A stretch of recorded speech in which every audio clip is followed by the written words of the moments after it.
Usually when I start off making this type of beat, it's all about tempo and drums. If you don't have the tempo right, then you're pretty much in another genre. You're in a completely different genre. So I could demonstrate changing this to 114, taking out the drums and adding a house beat.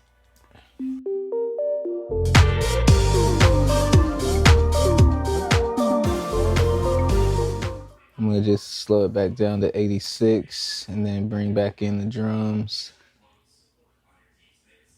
See, it has that bounce. Definitely more the R&B slow trap style. If you ever made beats in school on the table, just think about what your beats would sound like if you made a beat on a table. Find your drums inside whatever program you're using and just literally put that down. The hi-hats, what I usually do is make sure they're really not playing when the clap is playing. I like the clap and the hi-hat to kind of talk to each other, so kind of randomly just put the hi-hats in between where the claps are playing, also with the hi-hats and the kick. So nothing's really overpowering each other. It creates a bounce. You almost want to fill up the full space, but with different instruments. So usually with the 808, I'll just copy my kick pattern down to the 808 track. And if I have a melody,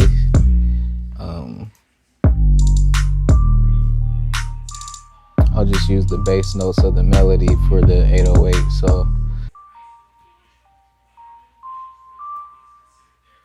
yeah, so I'll start off with the bass notes of the melody and just make that the 808, because if you don't, it'll most likely clash. Also with 808s, distortion makes it pop through. So like this, it's okay, you can kind of hear it. But that distortion makes it come through on the small speakers. Also just finding where that frequency is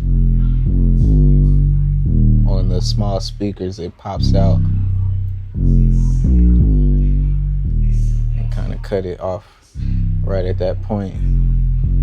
Make sure you play it with the kick too, because sometimes it doesn't go right with also the enveloper. I usually just slow down the attack, that way the kick hits. It's a different way of doing side chaining. I just slow down the attack of that 808, that way the kick has room to breathe. Usually you would think the 808 would need to be below the kick, but in this track specifically, it's kind of above the kick.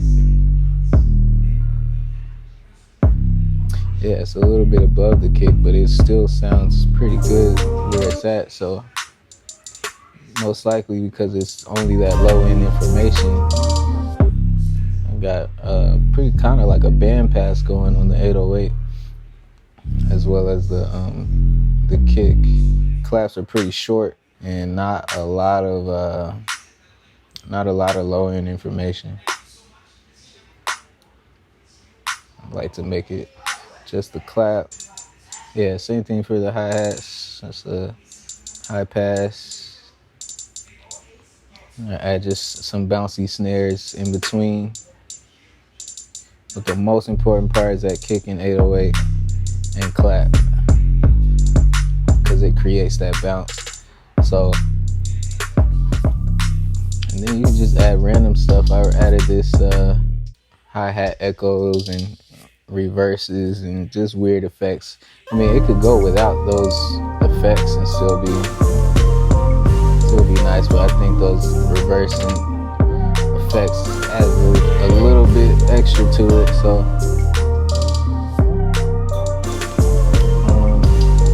once you you get your trap drums down, once you get your bounce and your tempo, the melody should be pretty easy. Pretty much you can find loops for your melodies, or you could play. You could pretty much play any type of melody over a drum track like this, and it'll end up sounding like a trap beat, no matter what melody you put over that drum track. So I could just throw a random synth in there, put some reverb on it.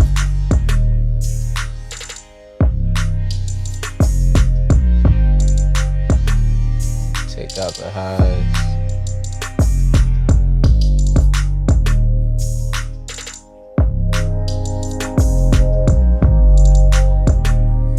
You're pretty much almost there to a finished melodic trap beat.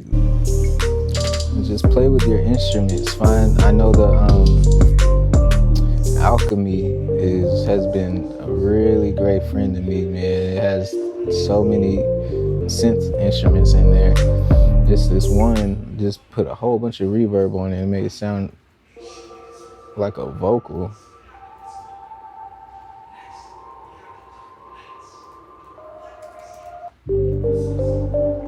But yeah, mess with your sounds. But I would say the most important thing is getting that kick.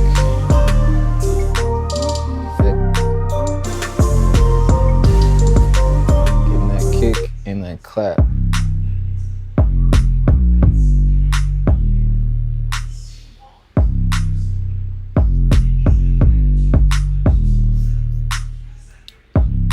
Yeah.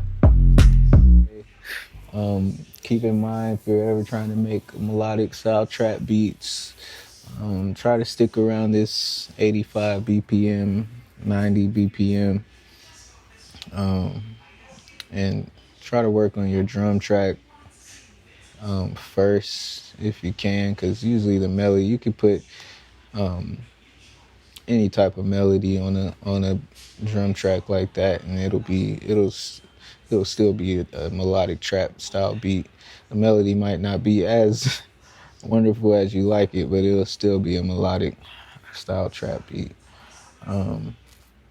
You saw how it changed the drum pattern and changed the tempo, and it's a completely different genre of music. So those would be my two biggest tips when trying to make